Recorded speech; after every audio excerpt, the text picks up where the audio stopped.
So in my previous video, I talked about my basic base routine, my foundation, my concealer, my primer, a bit of color corrector. So now I'm gonna move on to some of my cheek products along with highlighting and contouring. So I have my foundation on. I already did my primer, a bit of color corrector, foundation is on. Now I'm gonna go in with my concealer. So yesterday, or whenever you watched the previous video, I talked about putting concealer under your eyes. A lot of us have darkness under there, whether that is hereditary or we just don't get enough sleep. And a lot of times you kind of want to clear that up so that it looks like you got a couple hours of sleep. But also, concealer can be used to highlight areas of the face. So I'm sitting in front of a lamp because I want you to see where the light hits my face. So as you can see, the light is hitting right here. It's also hitting kind of over here. It's hitting on my chin, a bit on my nose. So those are the areas that I want to play up a bit. So that's why I'm going to add concealer to those areas. So I'm gonna show you what I mean. Now, if you're going to do that, then you definitely want to have a concealer that is a little lighter than your foundation shade. So maybe one shade, or if you're being, you're feeling froggy, go ahead and jump on to 2 or 3 shades. But you do still want to keep it looking natural. So this concealer right here that I have is almost like 1.5 shades different, or 2. So I'm gonna take that concealer, I'm putting it here where there's highlight. I'll put it here. I'll put it here. And I'm going to also put it here.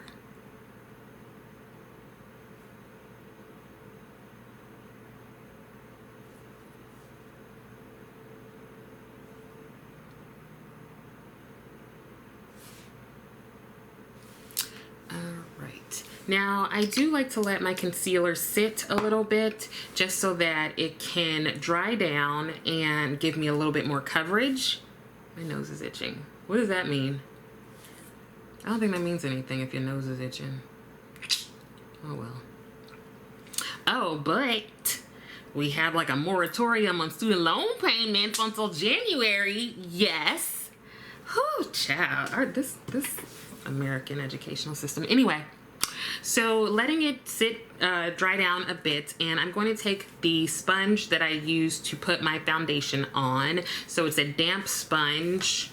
This one is the sponge when it is dry, and you can see that it kind of doubles in size when you put water to it. Now, when you are using your sponge, you want to run it under some water, squeeze the water out, and then you only want a damp sponge. So when you squeeze it now, you don't want water coming out. You want all of the water to have kind of come out when you squeezed it before. So basically you just want it to be damp. You can use your makeup sponge dry, but a lot of times they're sort of made to be used damp because it helps to spread the product a little bit more, and yeah, it just works a bit better. Now this sponge is from xoxo, and it's about $7 at Target. I've even been able to get 2 in a pack for $7.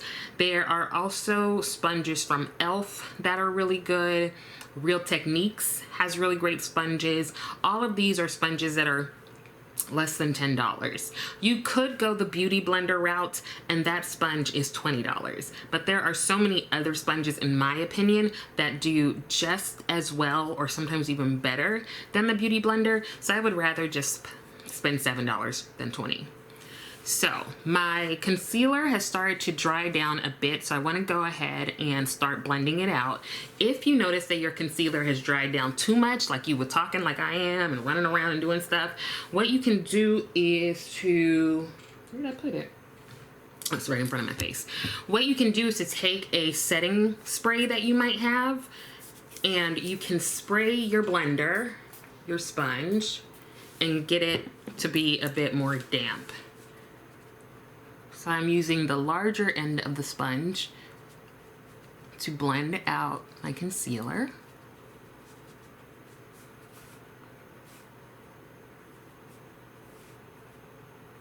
So we've blended the chin, the nose. I'm going up to blending the forehead.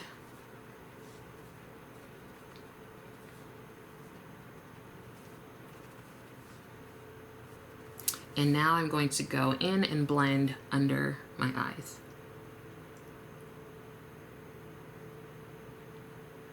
But sometimes I want this area to be brighter, so I may add a bit more concealer. This is when I'm being extra, okay?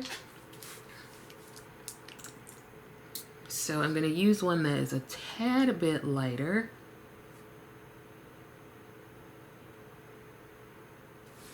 Again, let it sit for a bit, and then we will move on.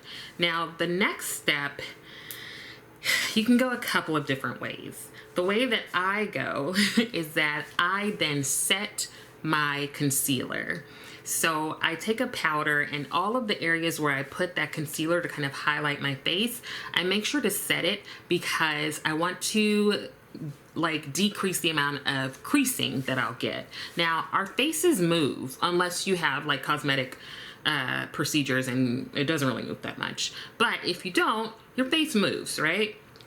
And so you're going to get some creasing most often, but you can like decrease how much by just doing a few things. So with your concealer, if you look up as you're patting the concealer in, that can be helpful. You also don't want to put on too much product, I say, as I add more concealer, because the more product you have on your face, the more likely it's going to crease. So I'm gonna go in and blend out the rest of this concealer.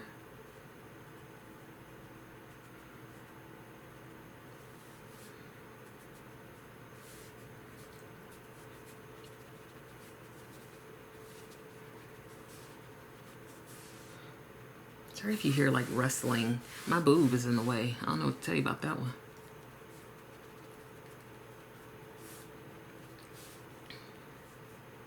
Now for under eye setting powder, I have some choices. One that I like to use is by Pat McGrath, and it is her under eye setting powder. I have it in the shade Deep. I also have it in the shade Yellow. Now, yellow for sure is one that can be used across a variety of skin tones. I've seen folks with my skin tone use it. I've seen folks who have lighter skin tones, and it just seems to work for everybody. The deep one is geared more towards those of us with a deeper skin tone.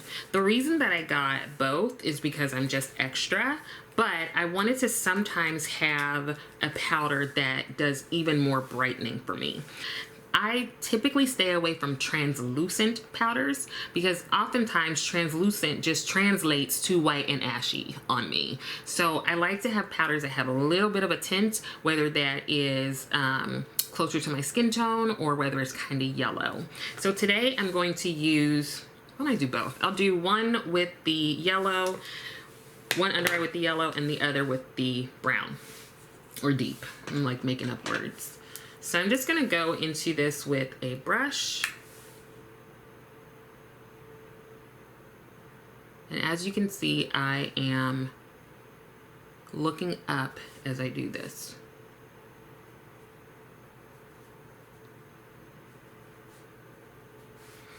So you can see that that just sets it down just a little bit. You're not really taking too much away from the look you already created. And this one, I'm gonna wipe off my brush and go into the yellow.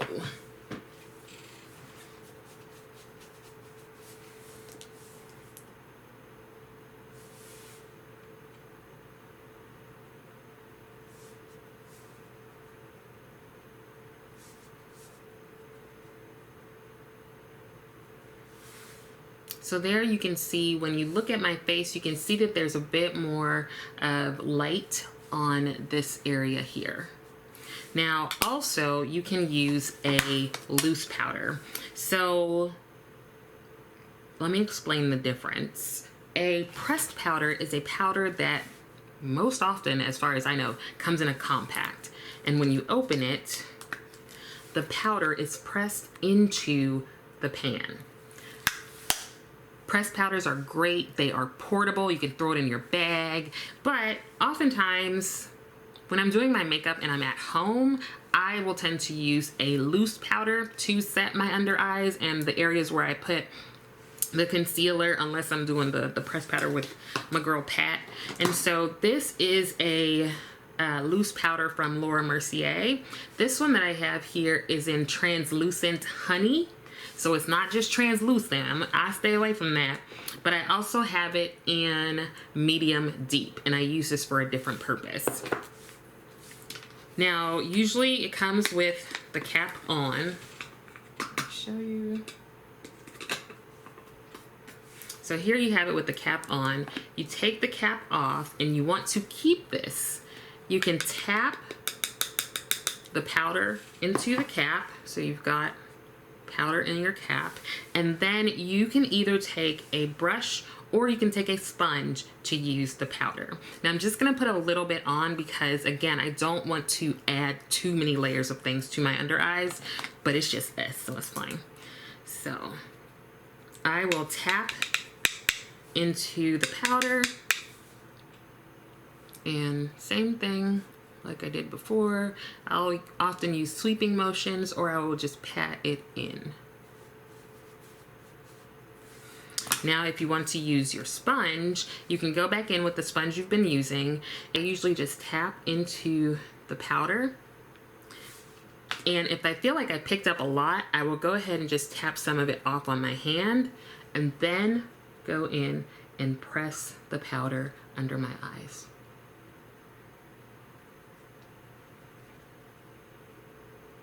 You can see that using the sponge gives it like an even brighter look, and we're gonna make sure to blend that out. But I'm also going to go in and set the other areas that I used concealer with.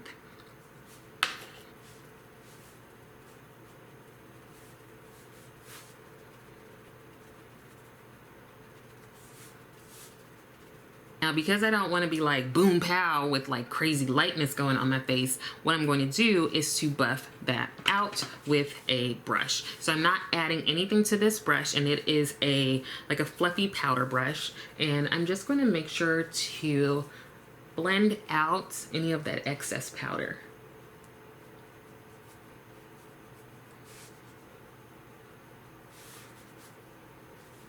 This is a point where I move on to blush, bronzer, contour.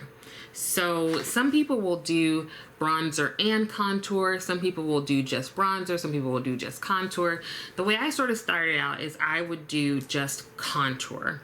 Now, the way contour works is that contouring your face is basically, again, doing what the sun would do if it were shining on you. So let's pretend this is the sun. You can see that there's some darkness here. There's some darkness along the jawline. There's some darkness around my hairline. There it is. Here, here. So highlighting brings the features forward.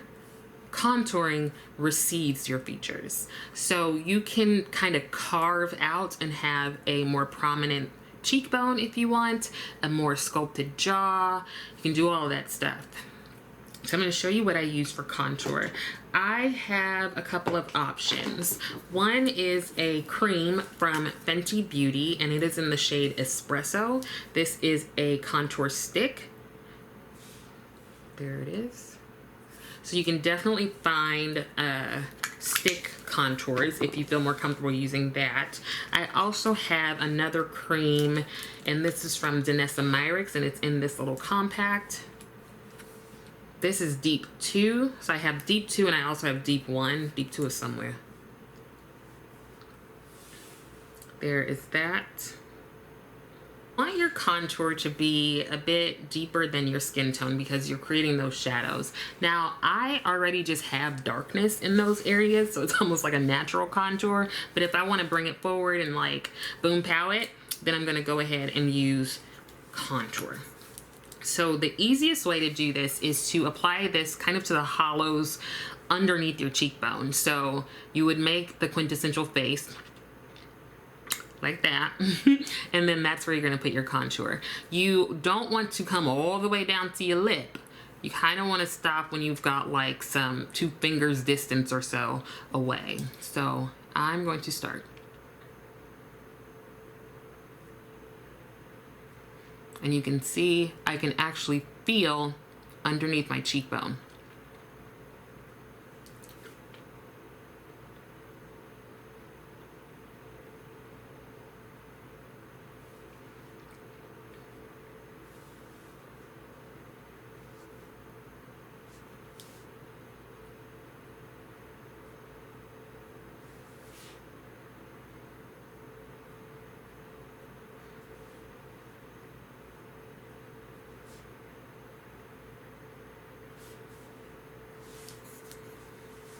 So there I have my contour placed.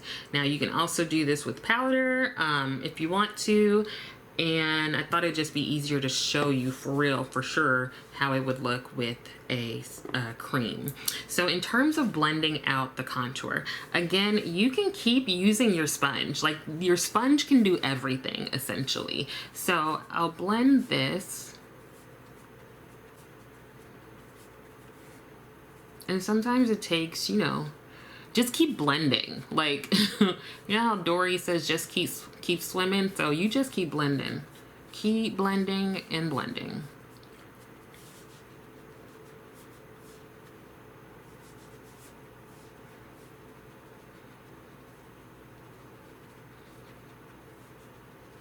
And there you have it. So you can see it a bit from the front of how there's like some depth and dimension to my face, but also you can see it when I turn.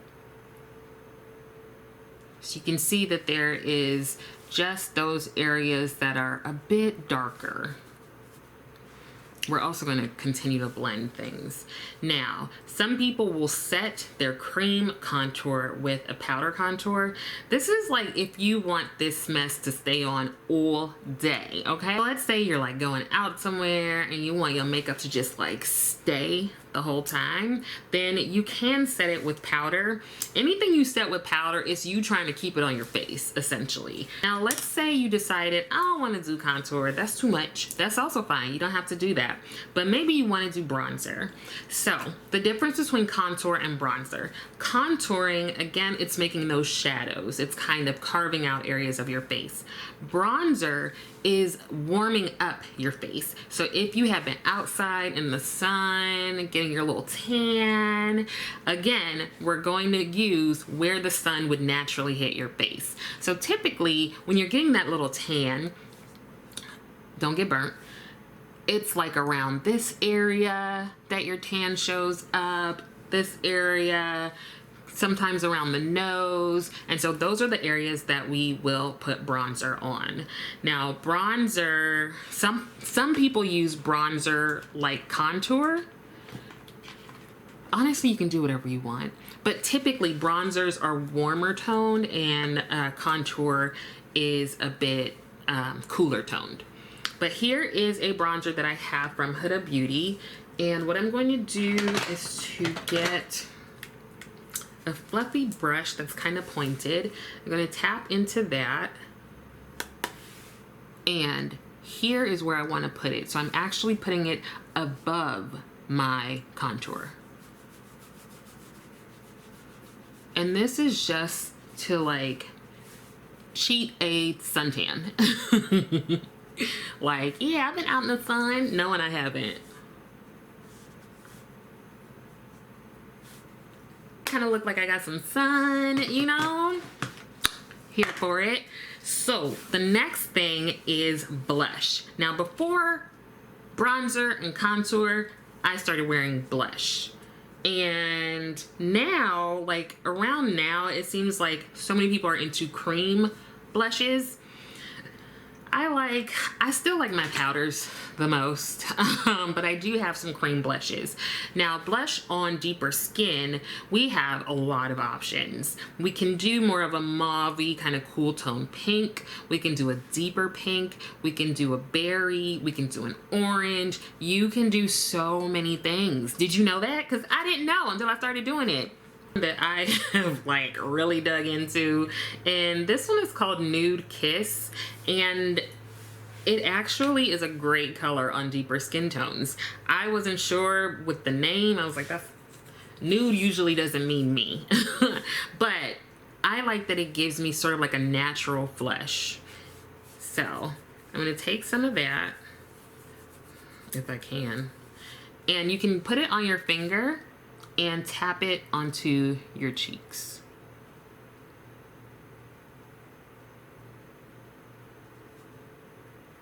Now, I used to bring my blush down to here, so like on the apples of my cheeks, like right there. But when my face is at rest, I guess, it comes down. So I would be sort of bringing the blush down, and I don't want to do that. So I've just started doing it a bit higher on my cheekbone and maybe coming a little bit to the apples, but not too much. And honestly, you can put your blush wherever you want to. I would say play around with it to see what you like the best. Let's see. So if I wanted to set my blush, I would probably go for a color that I felt was like similar to the cream blush that I used. So I'll go ahead and pick up Paradise Venus, and let's get a brush. I'm dipping into that and just patting on top and then buffing it in.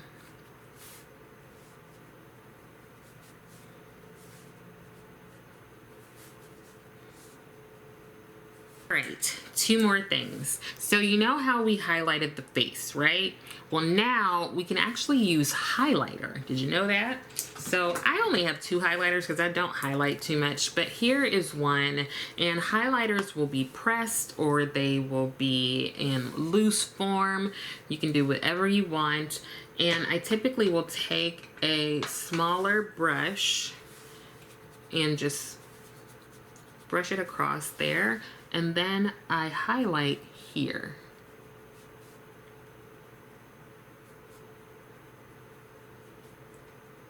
So that is just giving me a little bit of shine.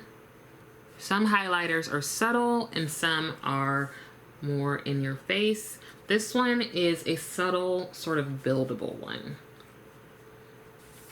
All right, now, to kind of bring everything together and to make sure that everything is blended, you're gonna go back to your powder. So you can either use a pressed powder or you can use a loose powder. When I'm setting my whole face, I tend to use a loose powder that is closer to my skin tone. So as you can see, this is sort of a deep brown. I've already poured some into the cap, and I'm going to take my fluffy brush and swirl into that, tap off, and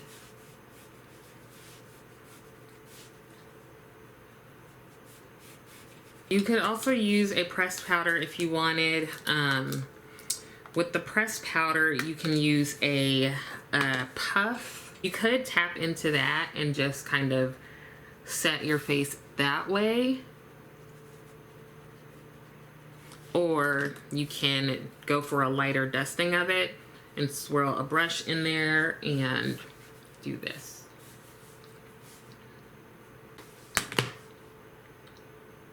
Okay, so I think that's it. Is it? Yeah. Okay, so hopefully this helped a bit. You can do all of this, you can do none of this, you can do some of it, but it's just sort of showing you, especially on deeper skin tones, that we can use these products, girl. Look, I look bronzed, contoured, highlighted, yes, blushed. So give it a try. Let me know what you think, and let me know your tips and tricks. And I hope this was helpful, and I will see you next time.